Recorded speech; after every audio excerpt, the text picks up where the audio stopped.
Well, Dr. Vernon Rayford of Northeast Mississippi Coalition Against COVID-19 rejoins us to discuss an upcoming community vaccination clinic. Thanks, Doctor, for staying with us. Dr. Rayford for staying with us this afternoon. So tell us a little bit about this upcoming clinic and primarily how you all were using the Johnson & Johnson vaccine, and because of the pause, you now had to switch up as to how you're going to go ahead and continue to vaccinate the community. Sure. So we are the Northeast Mississippi Coalition Against COVID, and we have had one mobile vaccine site where we used the Johnson & Johnson vaccine. On the guidance from the State Department of Health and the CDC, we've paused use of the Johnson & Johnson, but our mission to vaccinate the community and bring those vaccinations to the smaller areas, that mission continues. We have the Moderna vaccine, which we will use, and our upcoming vaccination site is this Sunday from 11 to 3 at Zion Spring Missionary Baptist Church in Okolona. Again, we're delivering the Moderna vaccine.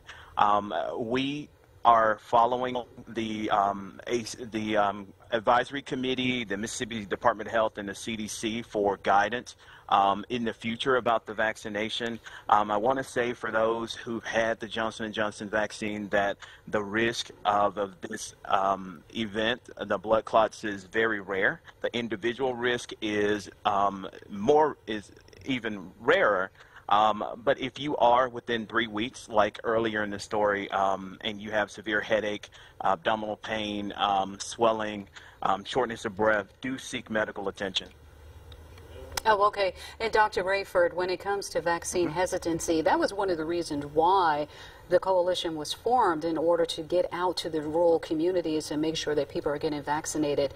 How concerned are you with the pause in the Johnson & Johnson moving forward? Well, I think ultimately, I'm not as concerned because we're seeing the system of safety monitoring in action, and I'm appreciative for such a system. I know that it was a tough decision to pause the vaccinations, but I do think that safety is a very important element to vaccine hesitancy, and so I await the results of the process. I also want the community to know that we still need vaccinations. Pfizer and Moderna vaccines are not involved in this evaluation. They work differently than the Johnson & Johnson. We have those vaccines in the community. We have Moderna, which we're going to use at our vaccine site. There's Pfizer, Moderna, and other places in the community. We encourage everyone to get their vaccinations against COVID. We do know the risk of COVID, and so vaccinations remain one of the most important things we can do to protect ourselves and to get back to normal. All right, then. Thank you so much there, Dr. Vernon Rayford, joining us live here on WTVA 9 News at noon. Well,